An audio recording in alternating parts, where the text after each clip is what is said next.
কেন্দ্রীয় সরকারের 11 বছরের সুশাসনের সাফল্য তার জন্যই আজকে প্রেস কনফারেন্স হলো ডানকুনি বিজি কমপ্লেক্সে। এই কমপ্লেক্সেই আজকে হলো। এখানে রাজ্য নেতৃত্ব যেমন এসেছিলেন সাধারণ কর্মীরাও। এখানে সমস্ত রকম নিয়েই আলোচনাটা হলো, কিন্তু কিছু প্রশ্নের উত্তর অধরাই থেকে গেল। যেমন এই দীর্ঘ 11 বছরের মধ্যে একাধিকবার বহুবার রেল দুর্ঘটনা, এবং আপনারা সম্প্রতি জানেন যে আহমেদাবাদে খোদ বিজেপিরই যে ডবল ইঞ্জিন সরকার, সেই জায়গাতেই কিন্তু সাংঘাতিক বড় একটা পৃথিবীর মধ্যে কালোতম দিন রেখে গেল। সেই দিন যেদিন আমাদের প্রায় 300-র কাছাকাছি মানুষ প্লেন দুর্ঘটনায় মৃত্যু হলো। সেখানে ডাক্তারি পড়ুয়া থেকে আরম্ভ করে প্যাসেঞ্জার সমস্ত কিছু, এবং একাধিকবার রেল দুর্ঘটনা আমরা দেখেছি। কিন্তু তার সত্ত্বেও ঢাকঢোল পিটিয়ে যখন এই অনুষ্ঠান হচ্ছে, সেই অনুষ্ঠান মোটামুটি ভর্তি ছিল। কিন্তু এই অনুষ্ঠানের মূল উদ্দেশ্য ছিল মোদী সরকার 11 বছরের যে সুশাসন, সেই সুশাসনের সমস্ত সুফলগুলোকে তুলে ধরা। প্রত্যেক বছর 2 কোটি চাকরি, আমি নিজে সে কোশ্চেন করেছিলাম, কিন্তু তার সদুত্তর পাওয়া যায়নি। তো ন্যাচারালি এই 11 বছরের যে সুফল, সেটা বিজেপি যে দাবি করছে, কি দাবি করছে না, এবং পশ্চিমবঙ্গ কি পেয়েছে সেগুলো এখানে তুলে ধরে। চলুন দেখে নেওয়া যাক সেই ছবি, এবং আজকের যে কনফারেন্স ছিল সেই কনফারেন্সের কি বক্তব্য আছে সেগুলো। অনুমোদিত হয়েছে 75 কোটি ব্যয়ে ফুলবাড়ি দার্জিলিংয়ে ভারতীয় হস্তশিল্প ও তাঁত প্রযুক্তি ইনস্টিটিউটের নতুন ক্যাম্পাসের উদ্বোধন পশ্চিমবঙ্গে হয়েছে। প্রথম বর্ষে আসন্ন সংখ্যা 33 থেকে বাড়ি 66 করার ঘোষণা হয়েছে। পশ্চিমবঙ্গের উল্লেখযোগ্য সাফল্য সমূহ প্রকল্পের নাম পিএম কিষাণ, 53 লক্ষ উপভোক্তা 8,500 কোটি টাকা লাভ পেয়েছে। জল জীবন মিশন 82 লক্ষ সংযোগ হয়েছে। শৌচালয় পশ্চিমবঙ্গে 87 লক্ষ শৌচালয় নির্মাণ হয়েছে। অন্ন যোজনায় 6 কোটি উপভোক্তা লাভান্বিত হয়েছে। উজ্জ্বলা যোজনায় 1 কোটি 25 লক্ষ সংযোগ, তার মানে 37 লাখ SC/ST সংযোগ হয়েছে।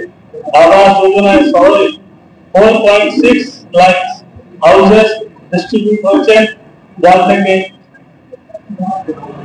34 লাখ ঘর তৈরি হয়েছে। ডাইরেক্ট বেনিফিট ট্রান্সফার স্কিমের আওতায় 1.67 লক্ষ কোটি টাকা ডাইরেক্ট বেনিফিশিয়ারিজদের অ্যাকাউন্টে ট্রান্সফার হয়েছে। প্রতিষ্ঠান সমূহে ভারতীয় তথ্য প্রযুক্তি IIIT Kalyani, all India institute of medical science AIIMS কল্যাণীতে খুলেছে।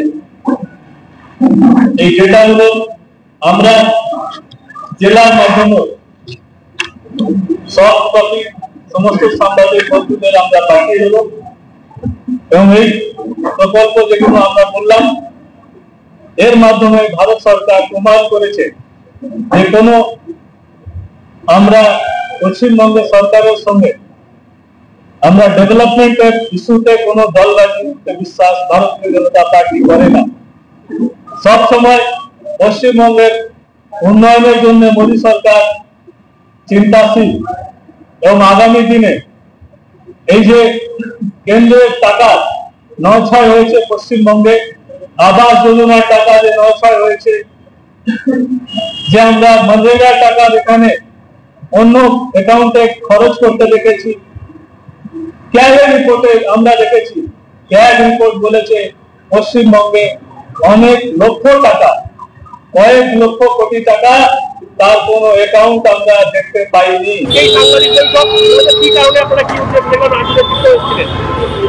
11 বছরের প্রধানমন্ত্রী নরেন্দ্র মোদীর যে সেবা, সুশাসন এবং গরিব কল্যাণ, সেই জন্যই আজকে আমরা সাংবাদিক বৈঠক এবং আমাদের যে 11 বছরের সুশাসনের কিছু নিদর্শন মানুষের সামনে, পশ্চিমবঙ্গের মানুষের কাছে তুলে ধরছি আজকের এই কার্যক্রমের মাধ্যমে।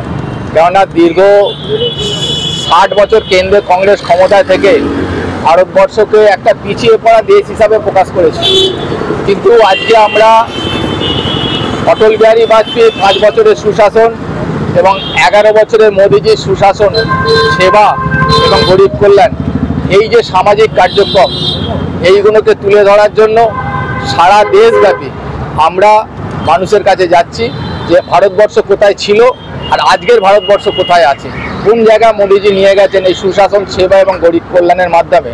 শুধু সেবা সুশাসনের সাথে সাথে সারা পৃথিবীতে নরেন্দ্র মোদীর নেতৃত্বে যে পররাষ্ট্রনীতি, প্রতিরক্ষা ব্যবস্থা, আপনার শিক্ষা ব্যবস্থা, শিল্প ব্যবস্থা, কিষানের উন্নয়ন, কৃষকের উন্নয়ন, কিষাণ সম্মান নিধি, কিষাণ যোজনা, যে এই সমস্ত কার্যক্রম, এছাড়া বহুত কার্যক্রম আছে মানুষের সেবার জন্য, যেগুলো প্রধানমন্ত্রী করে যাচ্ছেন, নিরলস প্রয়াস চালিয়ে যাচ্ছেন। সেই জন্যে আজকে মানুষ বুঝতে পারছে যে প্রধানমন্ত্রী একমাত্র নরেন্দ্র মোদীর হাত ধরেই ভারতবর্ষের বিকশিত হচ্ছে। তাই পশ্চিমবঙ্গের মানুষও যাতে আগামী দিনে প্রধানমন্ত্রীর হাতকে শক্তিশালী করে, আমাদের দেশ যাতে শক্তিশালী হয়, সাথে সাথে পশ্চিমবঙ্গ শক্তিশালী হয়, সেই জন্য আজকে পশ্চিমবঙ্গের গ্রামে গঞ্জে বিভিন্ন জায়গা মণ্ডলে আমরা আমাদের এই সুশাসন দিবস এবং সেবা কার্যক্রম। মহেশতলার যে কাণ্ড ঘটলো এবং যতদূর আমরা জানি যে মহেশতলা কাণ্ডে আপনি অ্যারেস্ট হয়েছিলেন, কি বলবেন, কি অভিজ্ঞতা ছিল? দেখুন, পশ্চিমবঙ্গ এখন পশ্চিম বাংলাদেশের দিকে এগোচ্ছে। এই সরকার, যে সরকার পশ্চিমবঙ্গ চালাচ্ছে, এই সরকারের কাছে কোনো রকম এই জেহাদিদেরকে আটকানোর কোনো জায়গা নেই। শুধু মহেশতলা কেন, আপনি যদি আরেকটু পিছিয়ে যান মুর্শিদাবাদ দেখতে পাবেন, আরেকটু পেছনে মোথাবাড়ি দেখতে পাবেন, তার আগে সন্দেশখালী দেখতে পাবেন। প্রতিদিন প্রতি মুহূর্তে এখানে সংখ্যালঘুদের দাপটে সংখ্যাগুরুরা কিন্তু ভীষণ রকম অস্থির পরিস্থিতিতে আছে। তো মহেশতলায় আমরা সেদিন গেছিলাম আমাদের মাননীয় রাজ্যের সভাপতি ডক্টর সুকান্ত মজুমদারের নেতৃত্বে। আমাদের কোনো দাবি ছিল না, আমরা যে আক্রান্ত পরিবার তাদের সঙ্গে দেখা করা এবং ওখানে একটি তুলসী মঞ্চ প্রতিস্থাপন করার জন্য যাচ্ছিলাম। কিন্তু এই সরকার এবং তাদের পুলিশ প্রশাসন আমাদেরকে তারাতলা থেকে একটু এগিয়ে আটকে যেতে দিল না, কোনোভাবে মুভ করা গেল। পরবর্তী ক্ষেত্রে আমরা এলাম কালীঘাট মাননীয়ার বাড়িতে, ওনাকে আমরা দিতে চেয়েছিলাম, মাননীয় রাজ্য সভাপতি দিতে চেয়েছিলেন যে ওই তুলসী মঞ্চটা উনি যেন দায়িত্ব নিয়ে ওখানে প্রতিষ্ঠান করে দেন। কিন্তু এই পুলিশ, দলদাস পুলিশ, আমি বিশ্বাস করি এখনও পশ্চিমবঙ্গ পুলিশের মধ্যে কিছু পুলিশ আছেন যাদের জন্য এখনও এই সিস্টেমটা চলছে। বাকি এই দলদাস পুলিশ যেভাবে সেদিন আস্ফালন করলো, কিন্তু সেই পুলিশেরই ঠিক 7 দিন 10 দিন আগের যে ঘটনাটা ছিল, সেখানে আমরা কী দেখলাম? সেখানে দেখলাম এক নেতা, দৌর্দণ্ড নেতা অনুব্রত মণ্ডল মাতৃকুল পিতৃকুল নিয়ে গালাগালি দিচ্ছে। সেই অফিসারকে সেখান থেকে ক্লোজ করে দেওয়ার কথা হচ্ছে। তাকে বলা হলো যে কেন না জানিয়ে ফোন রেকর্ড করা হয়েছে। অর্থাৎ পুলিশের ভূমিকা নিয়ে আমার থেকে আপনারা সংবাদ মাধ্যমের কর্মী, আপনারা প্রতিদিন আমাদের থেকে বেশি থানা পুলিশের সঙ্গে যোগাযোগ রাখেন, আপনারা জানেন তাদের পরিস্থিতি। Thank you. দেখুন, আজকে শুধু পালিত না, সারা ভারতবর্ষ জুড়ে মোদিজির যে 11 বছরের সুশাসন, এটা প্রত্যেকটা মানুষ উপভোগ করছে ভারতবাসী হিসাবে। আর শুধু ভারতবাসী হিসেবে না, সারা পৃথিবীর মধ্যে আমাদের মোদিজির সময়কালে যে ভারতবর্ষের অবস্থান সেটা পরিষ্কার হয়ে গেছে। আপনারাও জানেন, আমরাও জানি এবং সমস্ত ভারতবাসী জানে। সুতরাং মোদিজির নতুন করে সুশাসন কিছু বলার নেই। আপনারা প্রত্যেকেই জানেন 370 তোলা মুখের কথা নয়, 3 তালাক তোলা মুখের কথা নয়, মোদিজি তুলে দিয়েছেন। রাম মন্দির মোদিজি কথা দিয়েছেন, করেছেন। আয়ুষ্মান ভারত, আবাস যোজনা থেকে শুরু করে এমন কোনো প্রকল্প দেয়নি যেখানে ভারতবর্ষের প্রত্যেকটি মানুষ উপকৃত হয়েছেন। সুতরাং এখানে কোনো রকম অন্য দলের ব্যাপার নয়। মোদিজি চেয়েছেন উন্নত ভারতবর্ষ, সুশৃঙ্খল ভারতবর্ষ এবং শক্তিশালী ভারতবর্ষ। এটা মোদিজি অলরেডি করতে শুরু করে দিয়েছেন এবং 11 বছর ধরে তার ফল মানুষ পেয়ে আসছে। পাশাপাশি শাসক দল বলছেন যে আসন্ন নির্বাচন, বিধানসভা নির্বাচনে তাদেরকে 62টি প্রকল্প, সেটা বাংলার বাড়ি বাড়ি গিয়ে তারা প্রচার করবে, সেখানে আপনাদের প্রচার শুধুমাত্র অপারেশন সিঁদুর, কি বলবেন? দেখুন, অপারেশন সিঁদুর শুধু নয়, আপনারা এর আগেও দেখেছেন উড়ি যে অ্যাটাক হয়েছিল, সেই উড়ি অ্যাটাকের পর প্রধানমন্ত্রী আমার নরেন্দ্র মোদীজি বলেছিলেন একটা কথা, যে ব্লাড অ্যান্ড ওয়াটার একসঙ্গে, রক্ত এবং জল একসাথে প্রবাহিত হতে পারে না।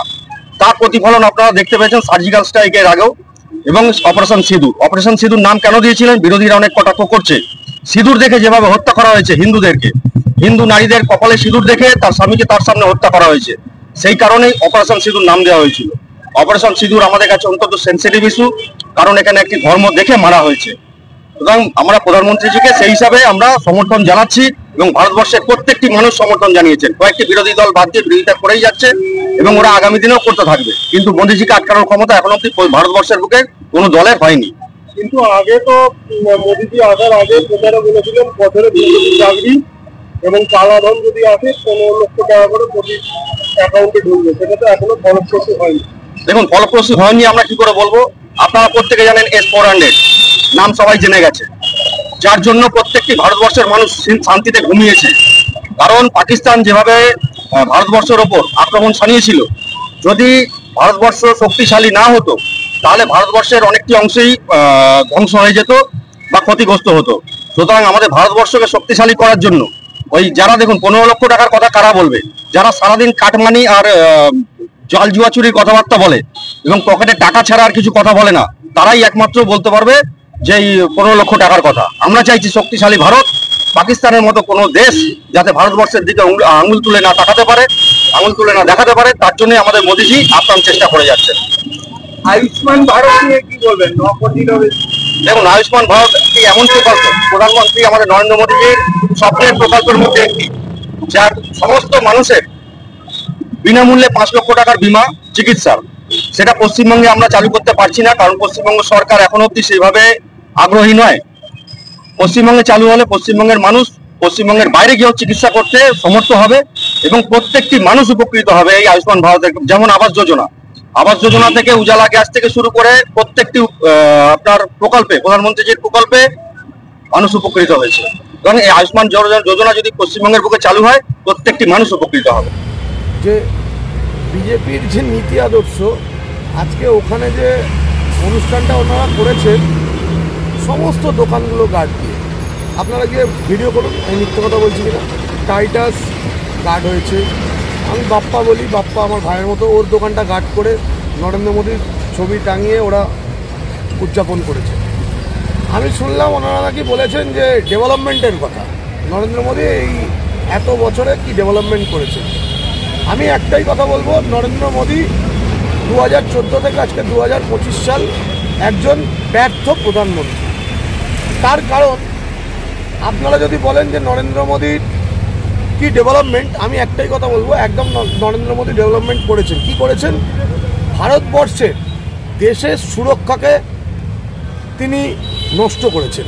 আজকে কাশ্মীরে যারা গেছিলেন, বিভিন্ন ব্যক্তিরা কাশ্মীরে গেছিলেন, আমি দেখেছি বিভিন্ন নিউজ মিডিয়া চ্যানেলে পড়েছি যে কেউ হানিমুন করতে গেছেন, কেউ ঘুরতে গেছেন, বিভিন্ন পর্যটকরা গেছেন, সেখানে গিয়ে তাদেরকে মারা যেতে হয়েছে, জঙ্গিদের হাতে মৃত্যুবরণ করতে হয়েছে। আজকে দেশের সুরক্ষা কার হাতে? নরেন্দ্র মোদীর হাতে, অমিত শাহর হাতে। আজকে তারা ব্যর্থ, দেশকে সুরক্ষিত করতে তারা ব্যর্থ। আজকে এই যে গতকাল না পরশুদিন যে এয়ার ক্র্যাশ হলো, এটা কার সুরক্ষা দেওয়া উচিত? আজকে যারা বিমান যাত্রী তাদের সুরক্ষা কোথায়?